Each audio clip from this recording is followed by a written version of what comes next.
When it comes to hiring, you don't have time to waste. You need help getting to your short list of qualified candidates fast. That's why you need Indeed.com. Post a job in minutes, set up screening questions, then zero in on qualified candidates using an intuitive online dashboard. And when you need to hire fast, accelerate your results with sponsored jobs. New users can try for free at Indeed.com/podcast. That's Indeed.com/podcast. Terms and conditions and quality standards apply.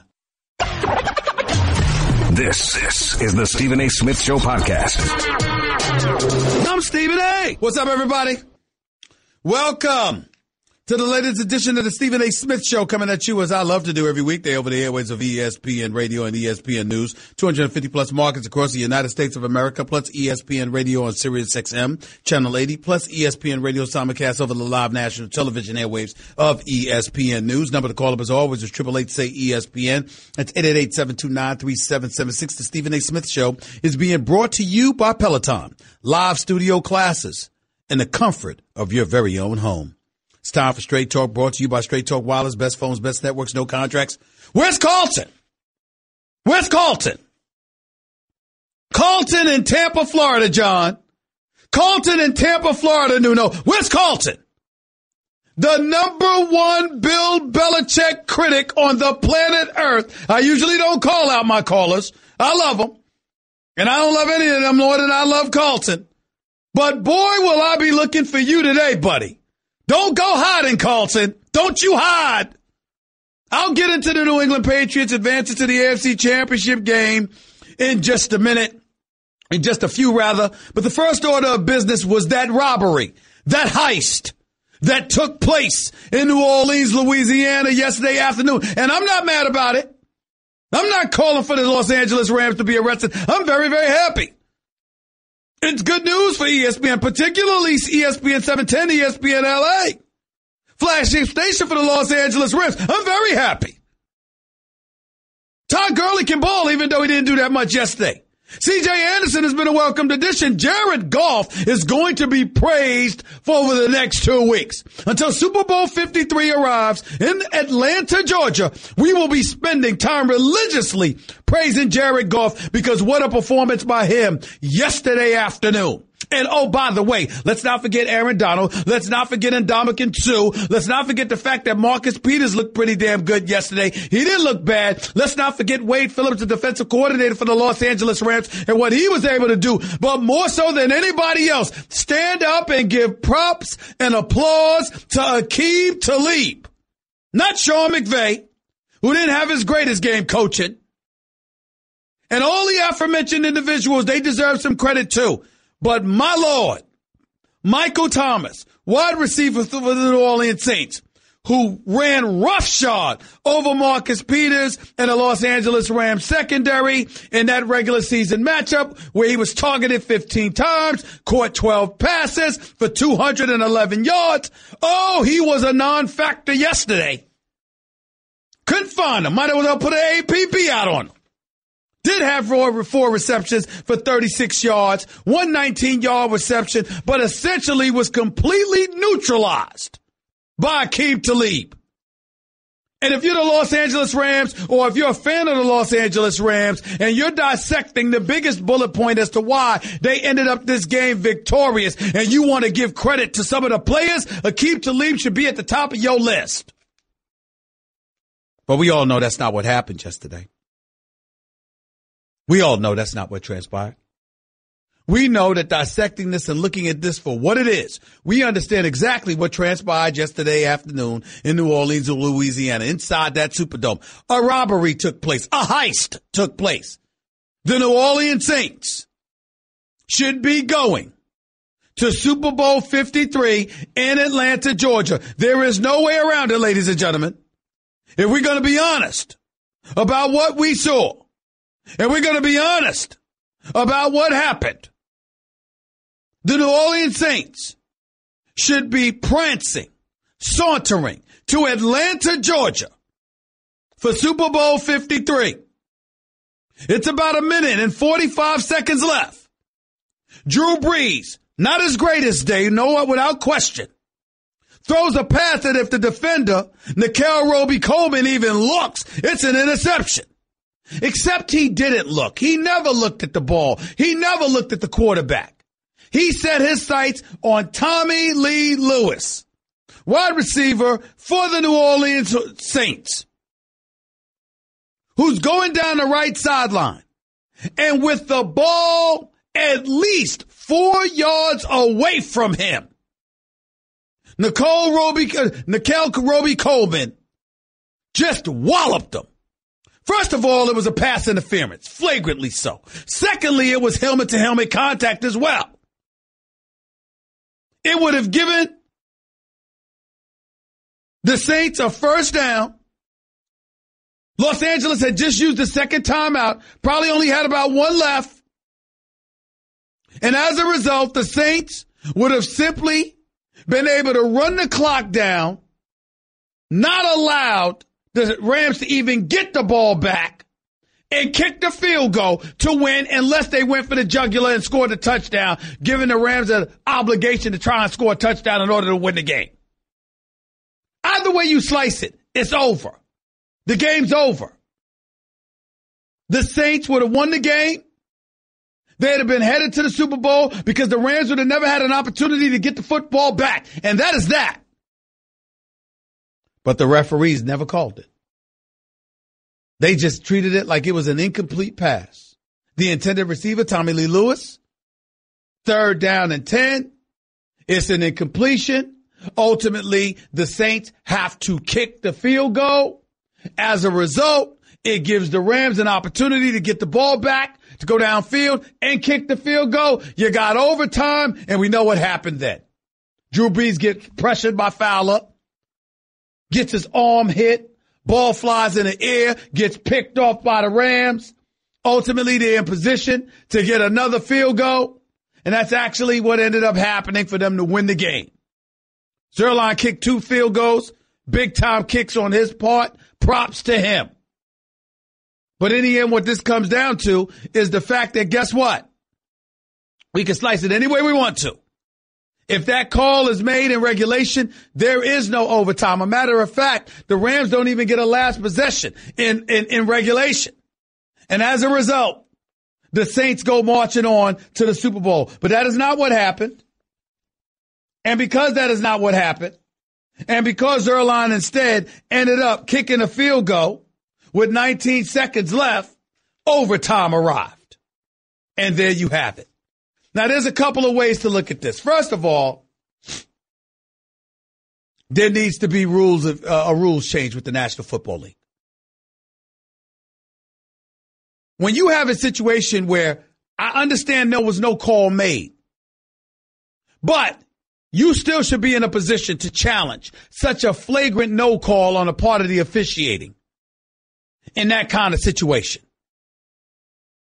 You should still be able to challenge a non-call just as well as you could challenge a call. And I don't give a damn if you have to eradicate calls being challenged earlier in the game or non-calls being challenged earlier in the game. I don't give a damn if you got to eradicate all of that.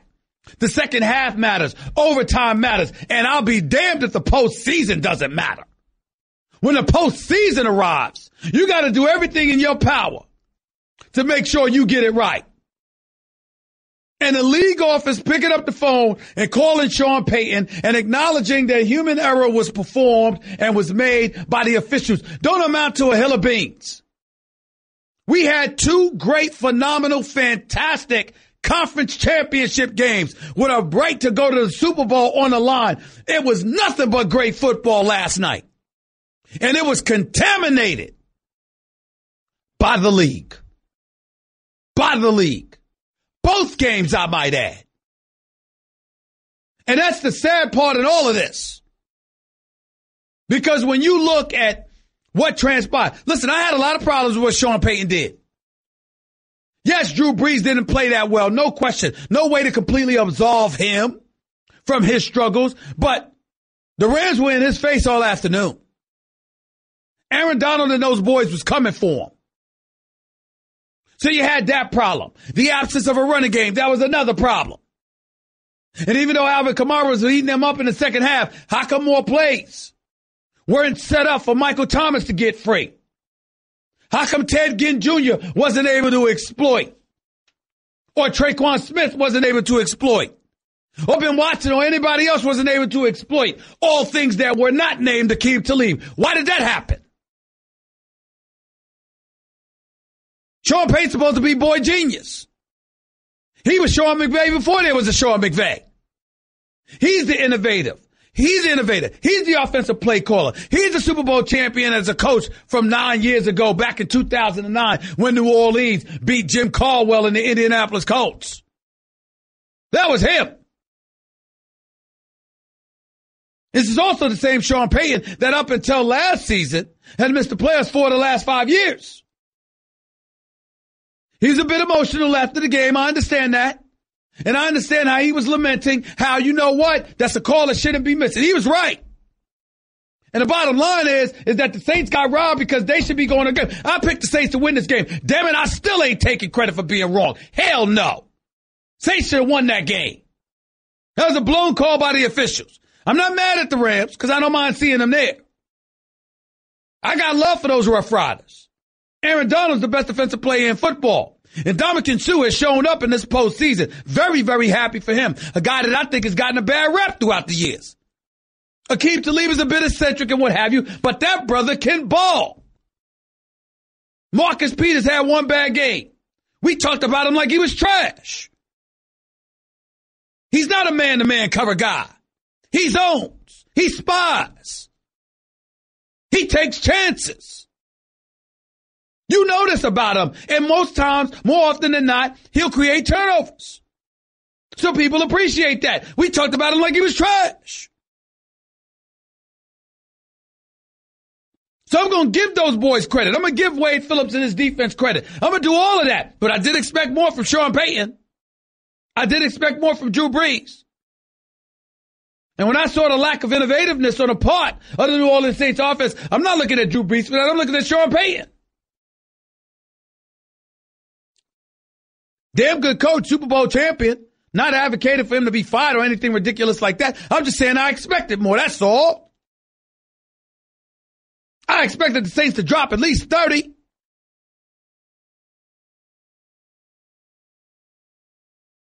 So whatever New Orleans wasn't able to do offensively, I'm not letting Sean Payton off the hook for that. I'm not letting Drew Brees off the hook for that. But I will tell you, Saints should have still won the game. There is no excuse whatsoever. Even up 13-0 and relinquishing that lead. They still should have won this game. And they got hosed. They got robbed. And it ain't just by a poor official who engaged in human error. It's about a league office. How the hell do you not have the right to review plays in the last 2 minutes of regulation? You got all of these rules in place. Oh, we want to implore player safety, and we want to get things right. And you know what? If it just causes a slight delay, you know what? It's offset by the fact that you made the right call. In the age of advanced technology and beyond, I mean, my God, Stephen A., you know, this is the right thing to do. That's what y'all want to say. Except in the last 2 minutes of a postseason game with a Super Bowl berth on the line. Oh, now we throw that out the window. Now we don't need instant replay. Now we don't need calls being reviewed and challenged or non-calls being reviewed and challenged. Oh, no, far be it for that to happen. Far be it for that to happen. Can't do that. None of that. So the Saints got robbed. This Super Bowl should have been the Saints in it, without question. Can't say the same about New England. Ladies and gentlemen, Aaron Rodgers is the greatest talent at the quarterback position that I've ever seen. But that doesn't negate the fact that Tom Brady is the greatest quarterback in NFL history. Greater than Joe Montana. Greater than Peyton Manning. Greater than Dan Marino. Greater than Brett Favre. Greater than John Elway. Greater than Johnny Unitas. Greater than Troy Aikman. Greater than Terry Bradshaw. Greater than Steve Young. He's the greatest. I mean, the Kansas City Chiefs score the football. with over a minute left. And all I could think about was, damn, Tom Brady has too much time. That's exactly where I was with it. 2:06 to be exact. Williams runs up the winner. Williams player had a monster game, by the way. He's still no Kareem Hunt in my mind. But Damien Williams can ball. And by the way, for those who knocked me for mentioning Kareem Hunt with the New Orleans Saints, you remember that last week, John, where all over social media, everybody's getting on me. This is what I love. I'm talking about Kareem Hunt being exiled from Kansas City for 2 hours on live television with First Take. I'm talking again about Kareem Hunt being exiled from Kansas City on radio. But because I slip up talking about the Saints, and instead of Alvin Kamara, I mentioned Kareem Hunt as if he's a Saint because I screwed up the name after talking about him all morning. Suddenly, I need to stick to basketball and I don't know football. Ladies and gentlemen, people just need to just starve. We're living in an age with the economy and everything else. We're living in an age where everybody is trying to be relevant no matter what. So maybe if I take Stephen A. and I put his name front and center as a headline for a blog, I'll get more hits. I appreciate the fact that I'm so attractive to y'all. Just spell my name with a PH, not a V, okay? And go kick rocks. Back to regularly scheduled programming. Here's the deal. Chiefs go up 28-24, 2 minutes, 6 seconds left, and I found myself thinking, damn, too much time for Brady. And sure enough, this dude throws an interception picked off by Ward because it went off the hands of Gronkowski, but D Ford lined up off sides. D Ford is too experienced. He's not a rookie. He's been in the league long enough to know better. He's an elite pass rusher. What an egregious mistake. Because bottom line is, it offset everything. It offset the interception. Brady was able to keep the ball. Very, very next pass, 25-yard hookup right back to Gronkowski down the left side. Right down to Gronkowski. Burkhead ultimately runs in for a 4-yard touchdown. Patriots take the lead. Patrick Mahomes gets the ball back 39 seconds. A couple of penalties on the part of Jackson enables Mahomes and those boys to get within field goal range within 39 seconds. They tie the score. And here's where things get ugly. How in God's name do we have the eminent MVP of the National Football League standing on the sidelines praying he gets the football? How does that happen? How does that happen? Praying he gets a chance to be on the field because NFL rules stipulate that if you score a touchdown, that's it. If you score a field goal, then okay, the other team can get a chance at you just like in college.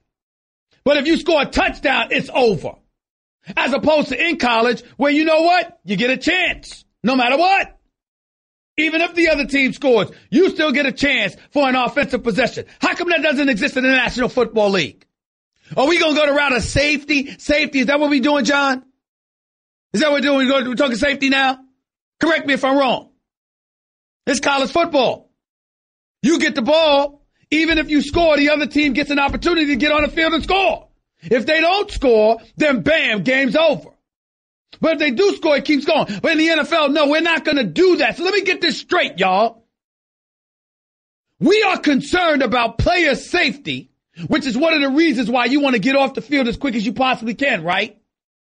So if the team scores a touchdown, then you don't even get a chance to get out on the field. We want to be concerned because we want to lean on player safety with grown men, John. Grown men. No, grown men. But with the kids, let's throw them to the wolves.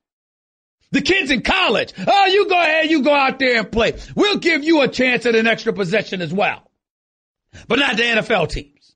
What kind of damn sense does that make?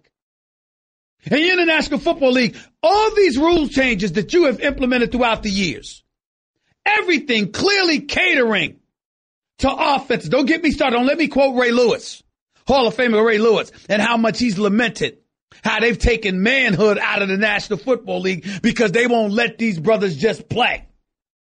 all of these rule changes have stripped defenses of its potency. It's like y'all don't want any damn defense. This man, a Hall of Famer, one of the greatest linebackers in NFL history, has publicly accused the NFL of taking that position. Publicly. Yet and still, you make all of those changes to facilitate more offense, but you don't give the other team an opportunity to get on the field. You don't give Patrick Mahomes, who had scored 31 points in the second half, 24 points in the fourth quarter, after going against a New England defense that had shut him out. You don't give this man a chance to get on the field and answer Brady when him and Brady went tit for tat in the fourth quarter. You don't give him a chance to answer Brady. Tom Brady. So Tom Brady gets the drive to the field, and he was phenomenal, ladies and gentlemen. 3rd and 10, Edelman, 20 yards. 3rd and 10, Edelman, 15 yards. 3rd and 10, Gronkowski, 15 yards. I mean, Tom Brady was something special. He was something special to behold. It was mesmerizing to watch and depressing all at the same damn time because you get tired of seeing the New England Patriots dominate, being the dynasty that they are. But the fact of the matter is he's just that great. He's just that great. And that's what he showed himself to be. Tom Brady was unstoppable. Everybody and their grandmother knew he was going to score. I mean, against Bob Sutton's defense, who, by the way, should be embarrassed walking the streets of Kansas City with a title as defensive coordinator when you're ranked 27th against the run, which is 5th worst in the league, when you're ranked 31st against the pass, which is 2nd worst in the league, when you got the 31st ranked defense in yards allowed, which is 2nd worst in the league, and you walk around with a title that's the defensive coordinator, I'm shocked you're allowed to walk the streets. And if Andy Reid deserves to be criticized for anything, with all due respect, it should be mostly about having Bob Sutton as his defensive coordinator, because clearly there needs to be an upgrade. There's no other way to slice it. There's no other way to slice it. You knew good and damn well that they weren't going to stop. Listen, it could have been a blowout. Tom Brady did throw an interception in the end zone to Ragland. It could have been a blowout. But Patrick Mahomes is something special. And the fact that he didn't get an opportunity to get back on that field to answer whatever Tom Brady threw at them in overtime is a blemish on the league. Great, phenomenal championship Sunday. Tarnished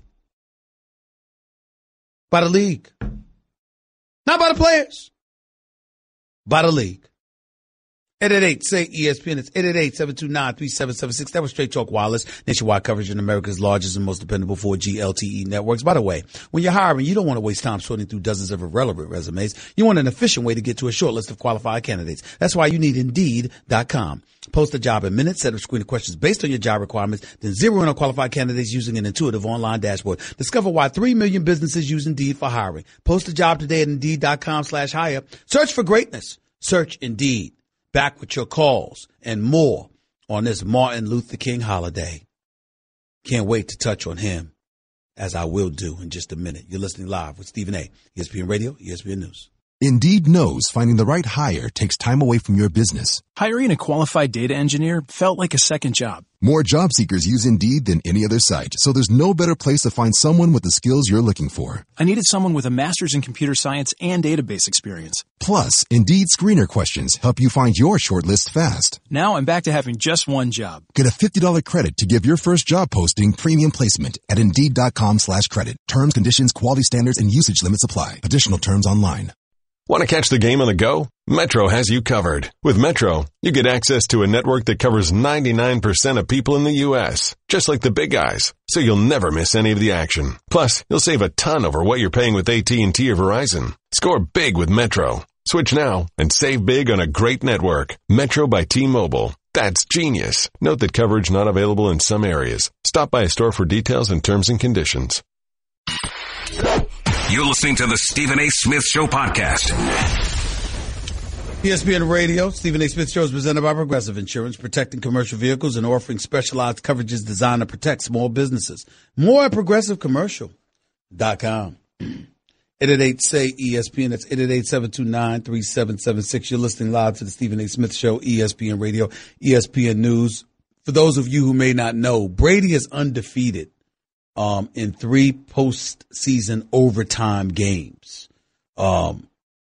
He beat the Raiders in 2001, 16-13. Remember the whole Tuck Rule game, the Snow Bowl? To Raiders fan is known as the New England Snow Job, where Brady was sacked by Charles Woodson.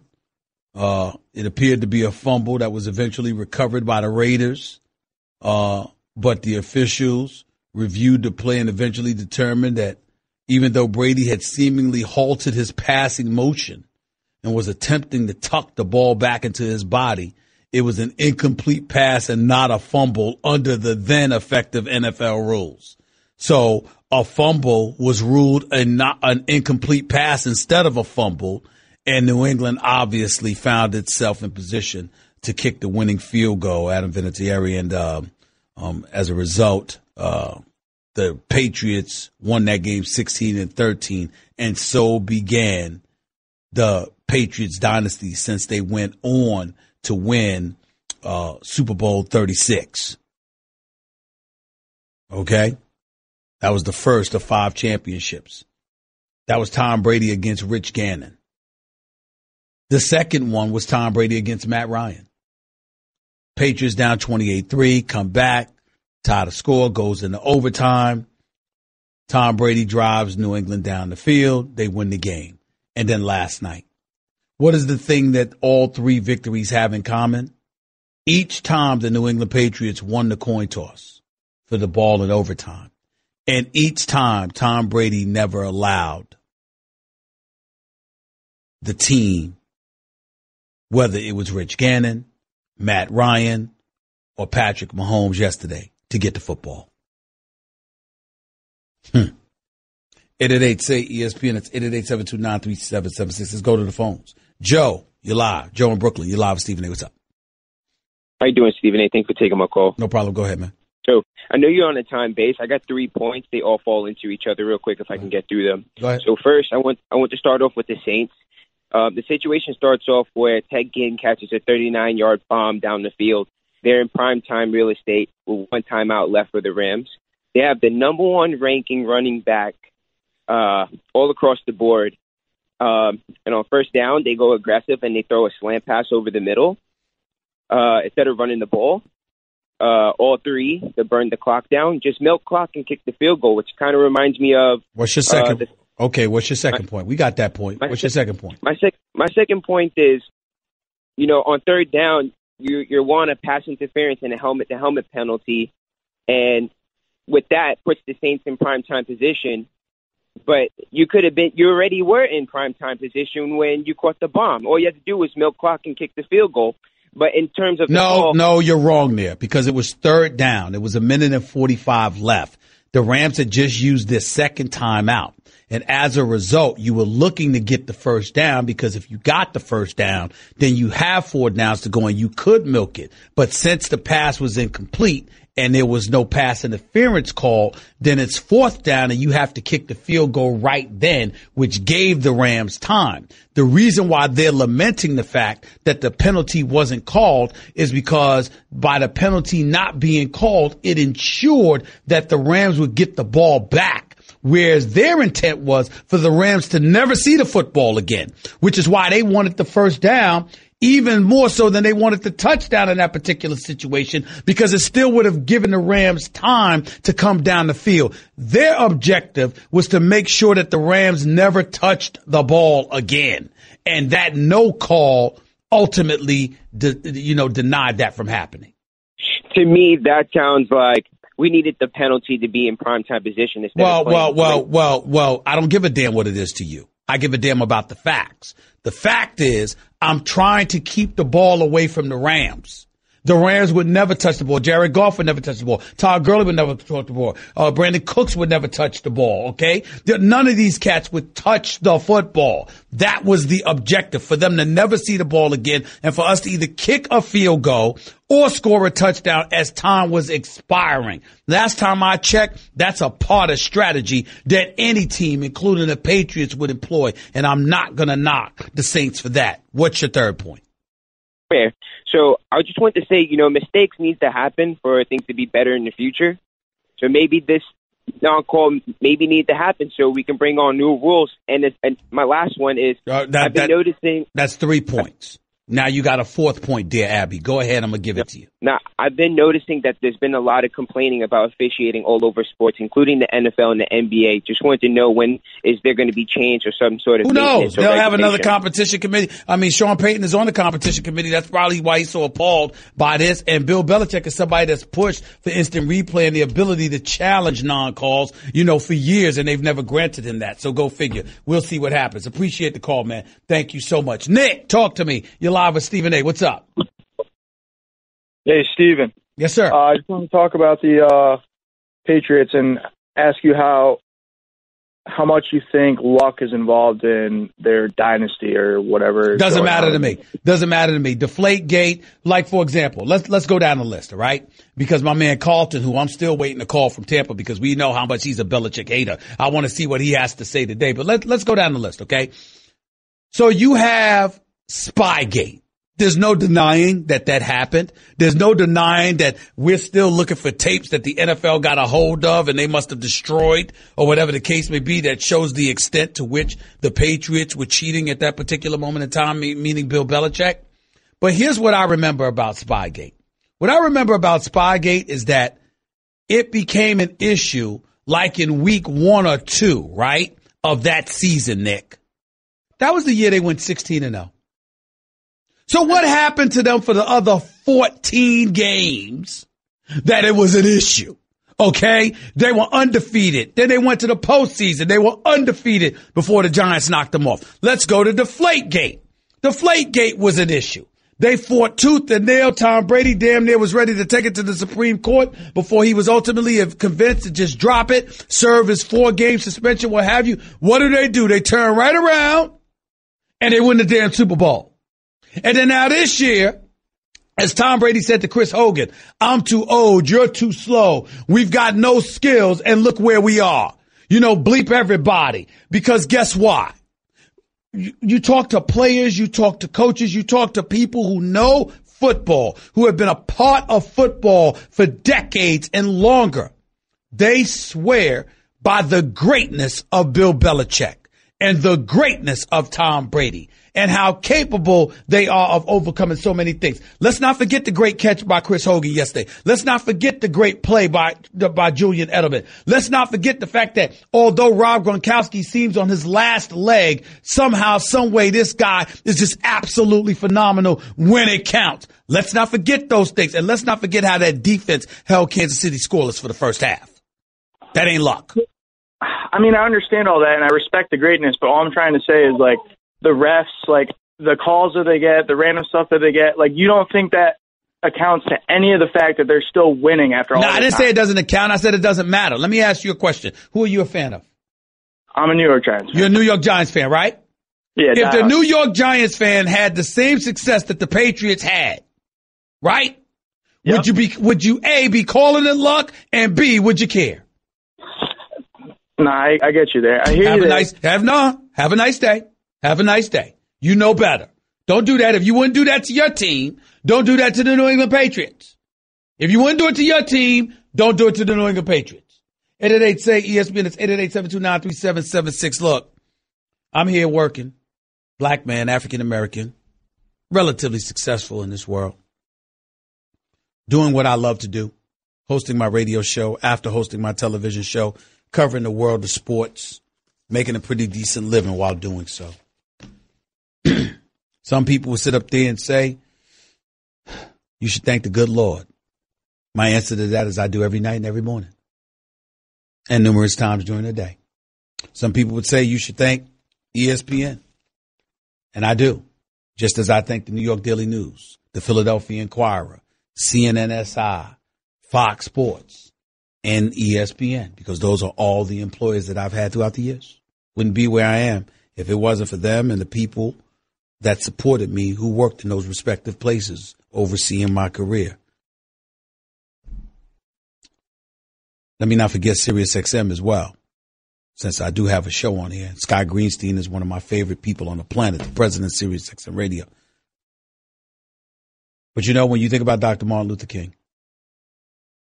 and how on this day we celebrate him, I celebrate him with gratitude. I celebrate him by trying to give a voice to the voiceless.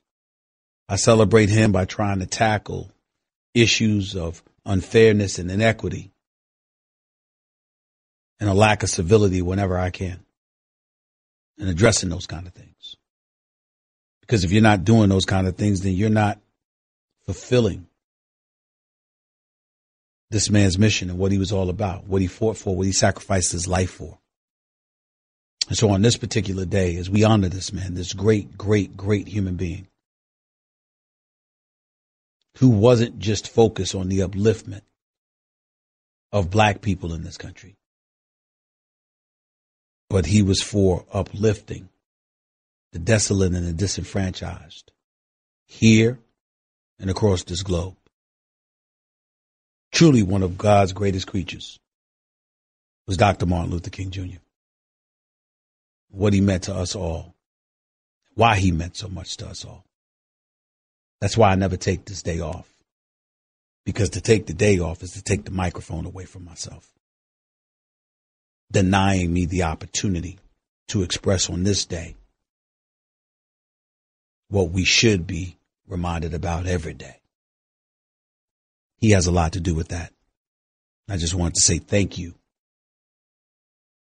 from the bottom of my heart on behalf of human beings everywhere who should all be thankful that God blessed us with his presence. Great Dr. Martin Luther King Jr. His birthday was a few days ago, but we honor him. A holiday in his name today. Stephen A. Smith Show, ESPN Radio. Back with more in a minute.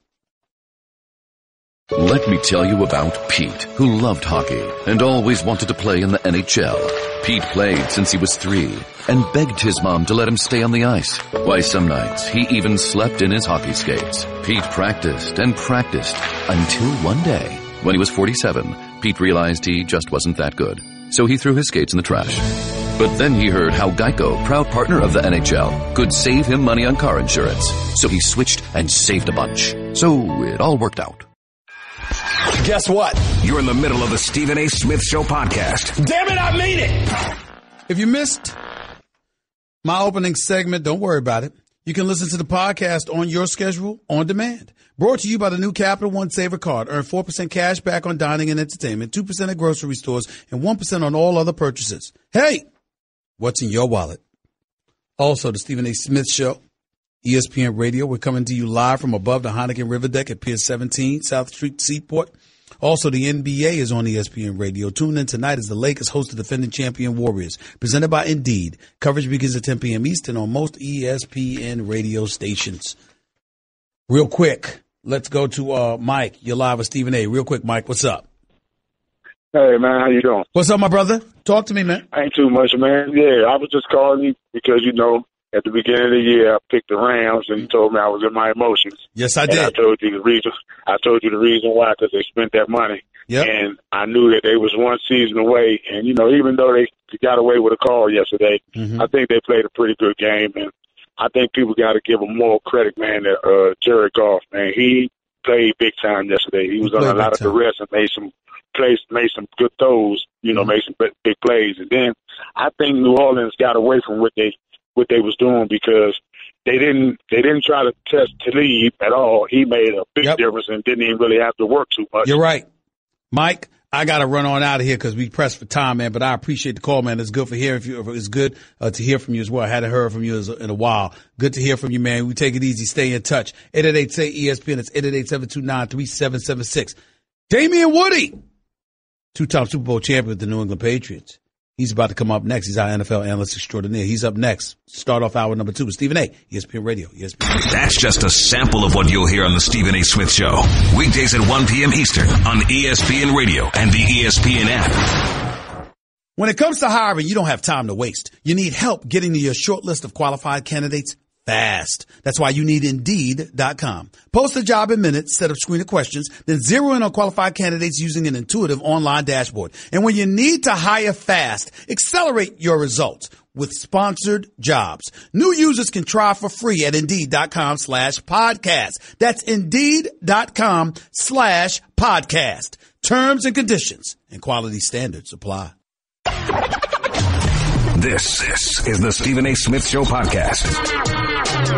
I'm Stephen A. Welcome to hour number 2 of the Stephen A. Smith Show, here with you over the airwaves of ESPN Radio on Sirius XM, and ESPN Radio simulcast over the live national television airwaves of ESPN News. Number to call up, as always, is 888-SAY-ESPN. It's 888-729-3776. Stephen A. Smith Show on ESPN Radio is presented by Progressive Insurance. Customers who switch to Progressive can save an average of $668. Call or click today and find out if we could save you hundreds on your car insurance. Plus, get triple action protection for optimal engine performance with Shell V-Power Nitro, plus premium gasoline. 888-SAY-ESPN. It's 888-729-3776. You're listening live to Stephen A. Smith Show, ESPN Radio, ESPN News. Always my pleasure to have my next guest on the line, NFL analyst extraordinaire for the family, two-time Super Bowl champion with the New England Patriots, former New York Jet as well. The one and only Damien Woody is on the line with yours truly right now. What's going on, Damien? How are you, man? How's everything? I'm good, man. How you doing? All right. You watched New England win. You watched the Rams win in New Orleans. New England win in Kansas City. What was most impressive to you? Stephen A., being in those hostile environments, man, it's not easy to win those type of games. There's a reason why most of the time you see the home team advance in these particular situations. The conditions that you got to deal with, the noise, the communication that both of these teams, we saw Jared Goff, how he was struggling initially down in the Superdome. They were down 13-0, and I'm sitting there thinking, oh boy, they're about to get blown out. But his ability to kind of calm himself and calm down that offense and get things on track, you got to give a lot of credit to Jared Goff, a young quarterback in this league that's, probably haven't been in a hostile environment like that. So just the fact of dealing with those conditions, man, if people don't understand how hard it is. Yeah, but I'm asking you. I appreciate all of that, and you're right on point. But considering both hostile confines in New Orleans, hostile confines at Arrowhead Stadium in Kansas City, the conditions and everything else that came with it, what did you find more impressive, New England's victory or the Rams? I'm gonna say New England. I'm gonna say New England. I know that Tom Brady is a 5-time Super Bowl champion, and is going on to his 9th Super Bowl in 18 years, which is just unreal. But man, this Patrick Mahomes kid is I think he's unlike anything we've seen. He is unreal. That offense, the Kansas City Chiefs, they can literally score at will. And to watch how the Patriots just put together a game plan that methodically kept Patrick Mahomes on the sideline, I thought it was a masterful job. Coach Belichick is obviously, to me, the greatest coach in NFL history, and his ability to try to take away some of the things that you like to do. And Tom Brady coming down the stretch and late in the fourth quarter, overtime. It doesn't get any better than that, Stephen A. It's it interesting. Just doesn't get any better. It's interesting, Damien, because you got people, some talk about Sony Michel. He had 113 yards rushing, average nearly 4 yards a carry. You talk about Edelman and his Mr. Third Down. That's what you want to call it, for crying out loud. Seemingly every important pass that needed to be caught, he caught, along with Gronkowski as well. What really, really stood out in my mind was Bill Belichick holding Tyreek Hill to one catch, albeit for 42 yards. One catch on the entire afternoon. I never, ever, ever in my wildest dreams would have predicted that would happen, man. Well, listen, everyone knows that Tyreek Hill has Olympic-type speed, and that's one thing you can't coach. You can't coach speed. But the one thing we also know from Coach Belichick is he likes to make you play left-handed. He's going to take away the things that you do well, the things that you are most comfortable with. And when you look at the Kansas City Chiefs offense, who are their main targets? Travis Kelce and Tyreek Hill. And he made them. He basically X'd them out of the game and made the Kansas City Chiefs go other places. But that, to me, speaks to the brilliance and just the star power of Pat Mahomes. Even with the Patriots their defense designed to take away those guys, they still scored 31 points. Still had an opportunity to win the game. Just shows you that this Patrick Mahomes kid, he's going to win multiple championships in this league. What's the biggest reason the New England Patriots won this game in your estimation, Damien? Stephen A., everything comes down to situation. Third down. Just look at third downs in this game. How many times did we see the Patriots in critical third down situations, whether it be third and short, third and medium, especially third and long, and they were able to convert time and time again? That's demoralizing for a defense. When you're able to shut them down on first and second down, you get them to 3rd and 9, 3rd and 10, and they're still able to convert. To me, that's the tell of the game. New England converting on those critical third down. Damien, I'm looking at it overtime alone. 3rd and 10, 35. Brady across the middle to Edelman, 20 yards. 3rd and 10, KC 45. Brady over the middle, Edelman, 15 yards. 3rd and 10, a minute and 50, 11:57. Third, Brady, short left to Rob Gronkowski, 15 yards. 3 3rd and 10 situations he converted. You've seen Tom Brady. You got 2 Super Bowl rings with Tom Brady. When you look at the New England Patriots right now and you look at Tom Brady, what do you see at this stage and point in his career? Because there were people who lamented what they were seeing from Tom Brady and was wondering whether or not the end was here. What do you see right now as we stand here today? A stone cold killer. Stone cold killer. This guy, he's the most feared player in the league because, Stephen A., when Tom Brady gets the ball back in those particular situations, I guarantee you most of America is thinking, here they go again. Mm-hmm. We've seen this familiar script from Tom Brady and the New England Patriots, and it unfolds that way because they are so prepared. Tom Brady has been there. He's done that. He's seen everything that you could possibly throw at him. Mm-hmm. And he just executes in the most pressure situations that you could possibly put on a player. How many guys? I mean, we talk about the Aaron Rodgers and the Drew Brees, but how many guys really come through in the clutch like Tom Brady? Nobody, Steven. Does this and that's why that speaks to his greatness. Does this validate? Think about what you say about Belichick and how great he is as a coach as well. Does this validate Robert Kraft reportedly intervening, shunning Bill Belichick's suggestion in regards to Jimmy Garoppolo and certainly, just implementing the new era and holding on to Tom Brady and being willing to let go of Jimmy Garoppolo in favor of Tom Brady? Does this validate Robert Kraft's choice of sticking with his guy? Look at last year. With Tom Brady won MVP last year? Yeah. Won MVP last year. Yeah. Look at this year. They're back in the Super Bowl again. So you tell me, does that validate? Every team. I mean, this is the 3rd straight year that the Patriots are going to the Super Bowl. And when you look, this is a young man's game. Tom Brady is 41 years old. And still you have to look at him as a top 5 quarterback in the National Football League. Forget all the stats that people want to throw out to you. In the most pressurized situation, what quarterback do you want more in the pressurized situation? No other quarterback than Tom Brady, I can tell you that.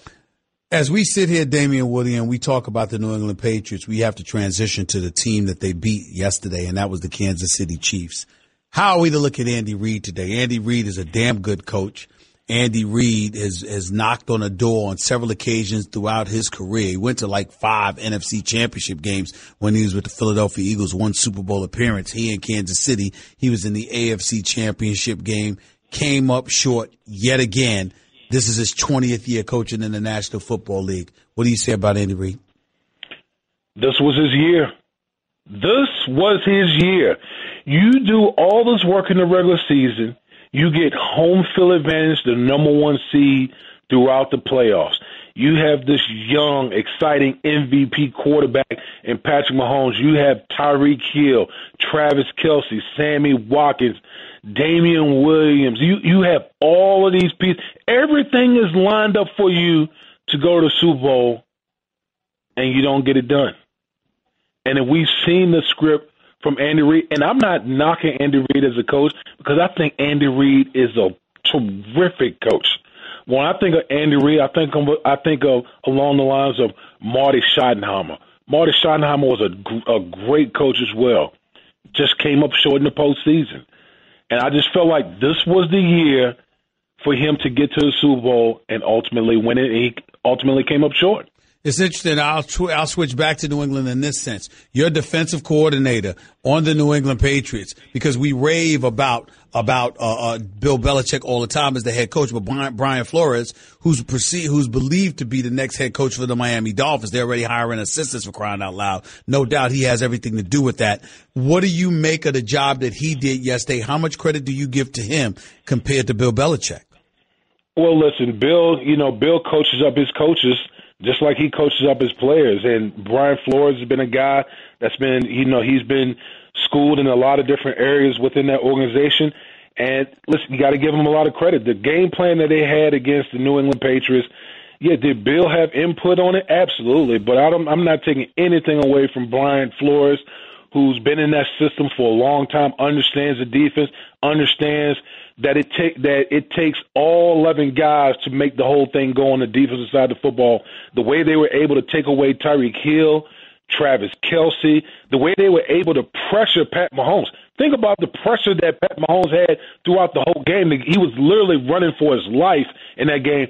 So you got to give major props to Brian Flores for the defensive game plan. Let's transition to the NFC, back to the Saints and obviously the Los Angeles Rams. We saw a lot going on yesterday on both sides of the ball, but it ultimately came down to a play with a minute and 45 left, a pass interference call that was never called. Obviously, if they call that pass interference, it was flagrant pass interference. It was a situation where it's an automatic first down for the New Orleans Saints. They get to run out the clock, kick the field goal, no time left. LA never gets the ball back. They win the game. That's not what happened. And as a result, Sean Payton, the head coach for the New Orleans Saints, definitely pointed out how miserable of a feeling it is that they lost the game because they believe that's what did it to them. What was your reaction to all of that?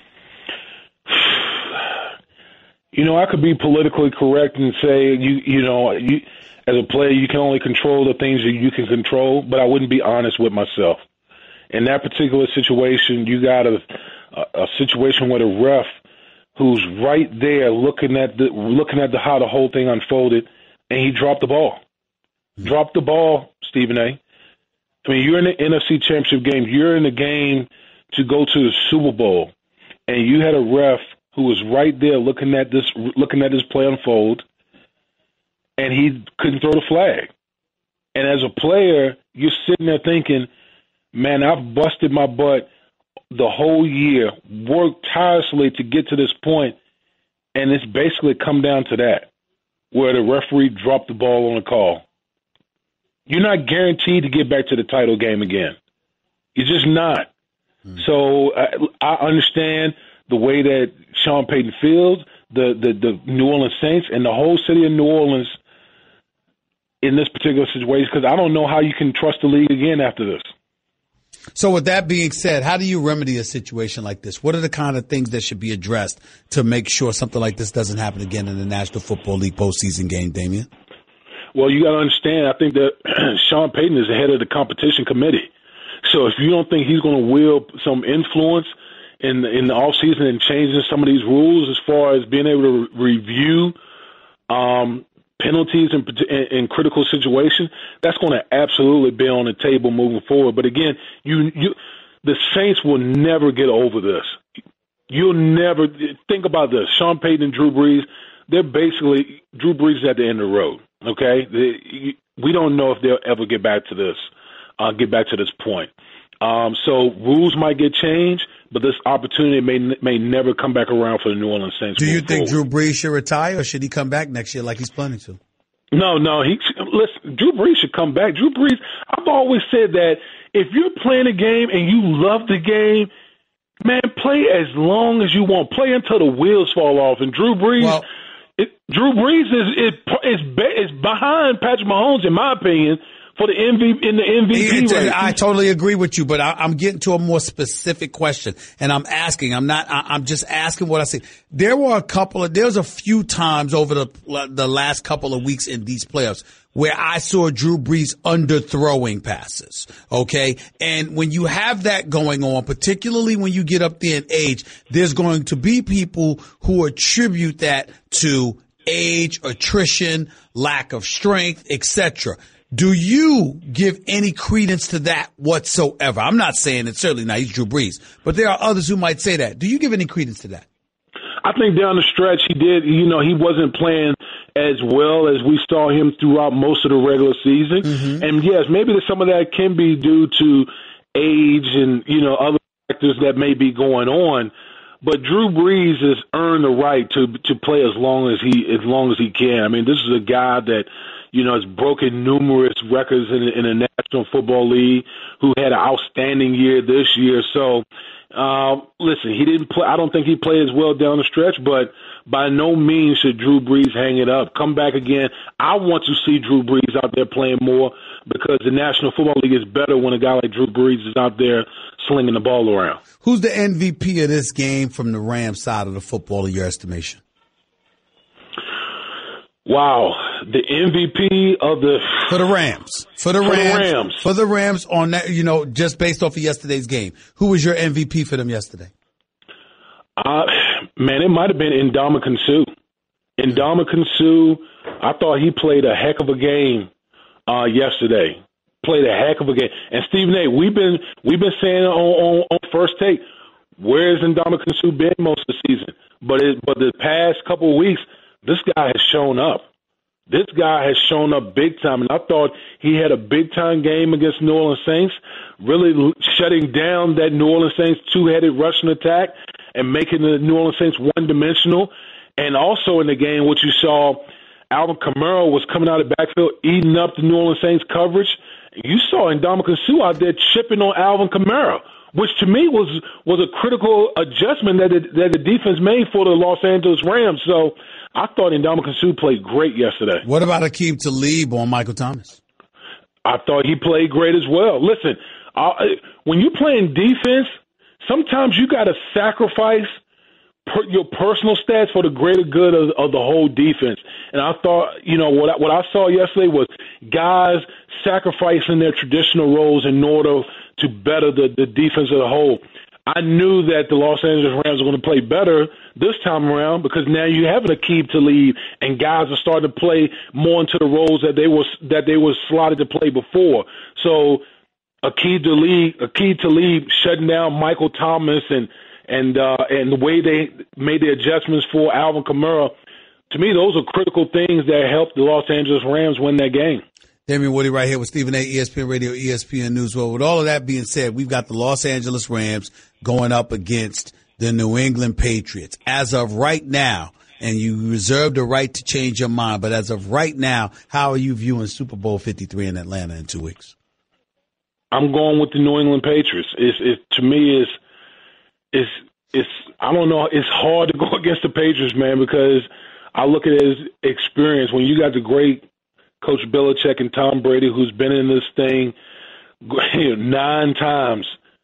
9 times they've been in a Super Bowl, and all the wealth of experience and everything that comes with it, and the preparation and all the little things that takes to win a football game like this. I'm going to take their experience and all the things that they've done to this point to go up against an upstart team that's very well coached with Sean McVay and Jared Goff at quarterback. But I'm going to give the edge to the New England Patriots to win Super Bowl 53. Well, with that being said, though, what about the notion that Aqib Talib, if I remember correctly, he was a cornerback on the Denver Broncos when they knocked off Tom Brady and the New England Patriots in the AFC Championship game a few years back. Having somebody in the secondary experienced in going up against Tom Brady, how does that factor into your decision-making in any way? Well, I think it's all about how does Wade, defensive coordinator Wade Phillips, deploy Aqib Talib and those guys in the secondary, because New England with two weeks of preparation, they're going to move guys around and put guys in advantageous situations. So what is Wade Phillips going to do, particularly in game? Okay, it's one thing to be prepared going up to the game, but where the game is going to be won is a chess match in the game between Wade Phillips and Josh McDaniels and Bill Belichick and so on and so forth. So that's what I'm going to be looking for, is the in-game adjustments during the Super Bowl. Shouldn't Josh McDaniels get an edge? I mean, when you consider the young minds, coaches that are being hired, right? When you consider all of that and you combine that with the fact that Wade Phillips, old school, been around a long time or what have you, might be beyond his prime, but, still knows, obviously, he's forgotten more football than most of us know. But the Rams defense wasn't really anything to brag about excessively before these playoffs began. So I'm wondering who you give an edge to from the coordinator spot. It seems like it could very well come down to Wade Phillips against Josh McDaniels. Oh, listen, absolutely. I'm going to give you another matchup that I'm looking forward to. The Patriots offensive line, which no one seems to talk about, and they've just been fabulous all year, and particularly in the playoffs, going up against that Rams front, because you got Aaron Donald and Ndamukong Suh. And Stephen A., what do we always say about Tom Brady and any quarterback, basically? Can you get pressure up the middle? Those guys do not like pressure up the middle. So that battle between the Patriots offensive line, in particular the interior part of the offensive line, going up against Aaron Donald and Ndamukong Suh, to me, I think that's where the game is going to be won and lost. Damien Woody, appreciate you, bro. Looking forward to talking to you in the days leading up to Super Bowl 53. Thanks a lot, buddy. We'll talk soon. Yeah, no problem, man. All right. Damien Woody right here with Stephen A. ESPN Radio, ESPN News. 888-SAY-ESPN. It's 888-729-3776. We'll get back to your calls and more in just a minute. Stick around. Don't touch that dial. You're listening live to Stephen A. ESPN Radio, ESPN News. Peloton is a game-changing indoor cycling bike that brings the energy of live studio classes right to your home anytime you want, winter or summer, rain or shine. Whether it's a monthly challenge to meet your goals, a training program for your next race, or setting a new personal best, the Peloton bike will make you want to show up and keep climbing a live leaderboard year-round on average. Peloton's members are riding their bikes more every year and crushing their personal records along the way. So learn more about the Peloton bike at onepeloton.com or visit your local showroom. That's 888-SAY-ESPN. It's 888-729-3776. More to Stephen A. Smith Show, and back to your calls in a minute. Don't touch that dial. You're listening to Stephen A. ESPN Radio, ESPN News. Indeed knows it's hard to find qualified candidates when you're hiring. It's like finding a unicorn. But when you post your job on Indeed, it's easy to find people with the skills you need. Nurse practitioner, 4+ years experience, acute care certification. Indeed has a huge pool of amazing candidates and screener tools that help you find your most qualified applicants. Whoa, an entire short list of unicorns. Now, get a $50 credit to give your first job posting premium placement at Indeed.com/credit. Terms, conditions, quality standards, and usage limits apply. Additional terms online. Want to catch the game on the go? Metro has you covered. With Metro, you get access to a network that covers 99% of people in the U.S., just like the big guys, so you'll never miss any of the action. Plus, you'll save a ton over what you're paying with AT&T or Verizon. Score big with Metro. Switch now and save big on a great network. Metro by T-Mobile. That's genius. Note that coverage not available in some areas. Stop by a store for details and terms and conditions. You're listening to the Stephen A. Smith Show podcast. I don't want to be a player no more.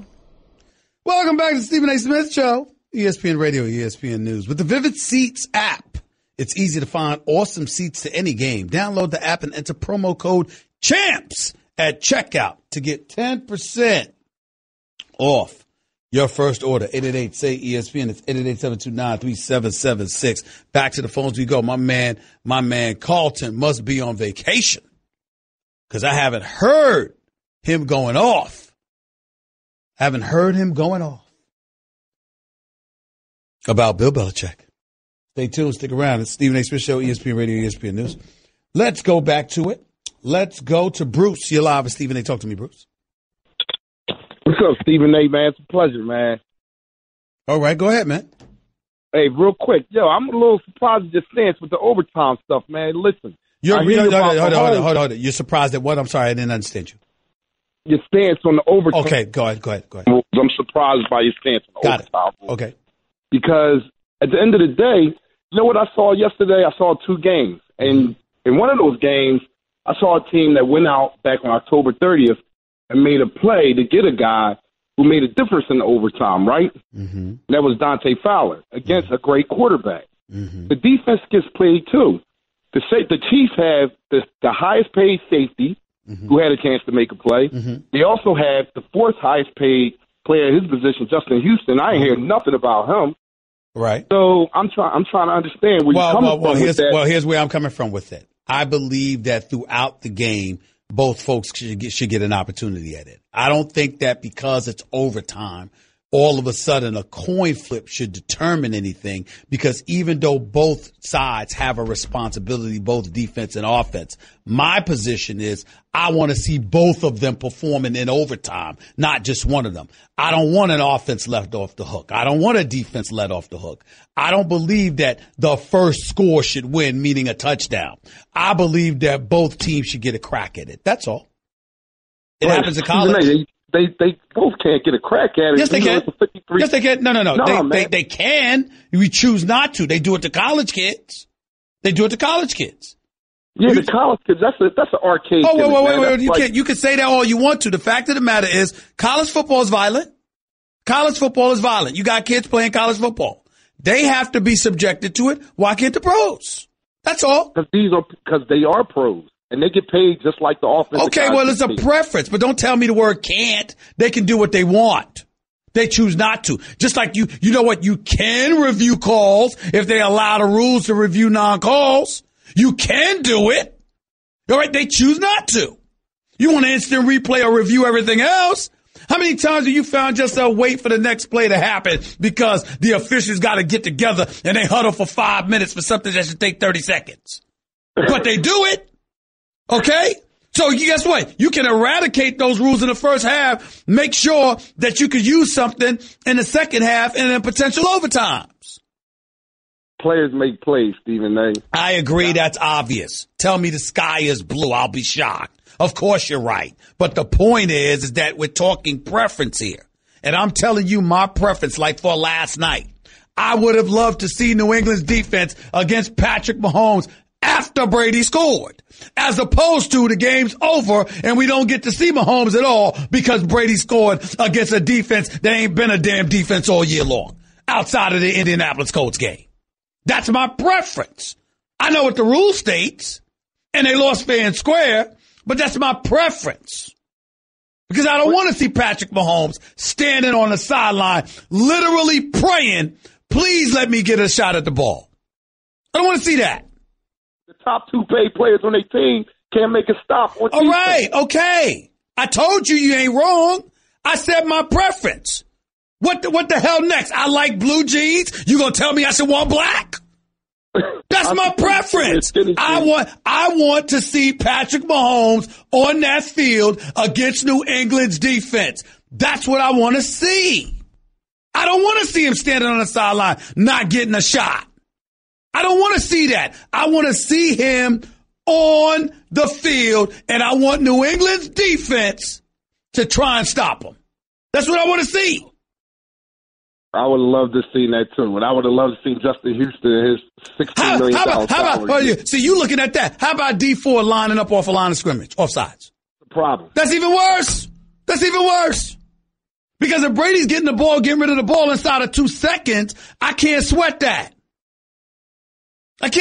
True. Appreciate the call, man. Thank you. Jim, you're live with Stephen A. What's up? Stephen A., thank you for covering boxing. Is it time to put Adrian Broner to bed as a mouthy, overpaid guy who loves to get beat up? I'm not going to say overpaid because he only made $2.5 million for the fight. Pacquiao made $10 million. We're living in a day and age where cats are getting paid $50 and $100 million. So I'm not going to say overpaid. What I will tell you is I don't know what was wrong with Adrian Broner post-fight saying he won that fight against Pacquiao. Hell no, he did not. He did not win that fight. Pacquiao was all over him. I mean, he got thoroughly beat thoroughly beat decision-wise on that fight. I don't know what he was talking about when he said everybody knows he won the fight. Adrian Broner did not win that fight. And by the way, Jim Gray pointed out accurately, he averaged less than 8 punches around. What did I say when I interviewed him last week, huh, Jim? I said, they say you don't throw punches, man. He said it ain't about how many, it's about the right time. Well, there was no right time against Pacquiao. Well, it kind of shocked me because Pacquiao tends to lead with his head, which is how Marquez got him in that third fight. Correct. But he was quicker. He was quicker. He was predictably more aggressive. He connected more. That 8th and 9th round, he was all over Adrian Broner. All over him. And Adrian Broner did not throw enough punches. He did not throw enough punches. And then see, when I think about Adrian Broner, I think about Zab Judah, guys like that. I'm talking about guys who are incredibly talented. But somewhere along the way, they wasted that talent. For whatever reason, they wasted the talent. I'm not looking at them as fighters. I'm telling you, these are cats that were champions and could have been elite champions if they addressed their sport with the seriousness that they deserve because they were that skilled. I find Adrian Broner to be skilled, but he gets in the ring and he doesn't want to throw punches. And I'm always shocked by that. You can't win a fight if you don't let your hands go. How about that, Jim? You're absolutely right. No argument here. Jerry, you're live with Stephen A. Talk to me. First-time caller. Can you hear me clearly? Yes, I can, sir. Speakerphone. Yes, okay. I can, sir. Let me share a little information with you. Yesterday, the football game in New Orleans was one of the most important things in the state of Louisiana. I mean, you just cannot imagine the amount of passion that was in that stadium. I would say it was the loudest stadium in the history of sports. Okay. That's what the Saints mean to the city of New Orleans. Now, it's the worst football call in the history of football, in my opinion. The only thing that tops it is the Kansas City Royals winning the World Series against the Cardinals, when they got called safe at first base in Game 6. Now, this Roger Goodell, we haven't heard boo from him yet, but I believe that he owes the state of Louisiana an apology. I believe the officials should be fired today, and each Saints player, how many players you think the Saints have that are undrafted play? They must have 6 or 7 undrafted, making $500,000. What is your point? My point is that I believe these Saints players that should be getting a Super Bowl cut of $200,000 each player. That's nonsense, sir. That's nonsense. You would not be saying that if this were another team, with all due respect. You would not be saying this if this was someone other than your New Orleans Saints. I understand it was a horrible, horrible no call. I understand that totally. I get it. The flip side to all of this, however, is that a blown call cost you, but that doesn't entitle you to a Super Bowl purse or anything like that. No, it does not, sir.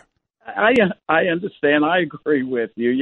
I would like to see that happen. Now, you wake up the next morning and you put on the radio and you watch a little television and you have you hear these sportscasters talk about, the Saints, they had their chance. They should have scored a touchdown, early in the first quarter. They could have put the Rams away. Don't these people understand that there's another team that they're up against, that the other team is trying to keep the Saints out of the end zone? I mean, it's ridiculous for anyone to say such a thing, that the Saints had their chances.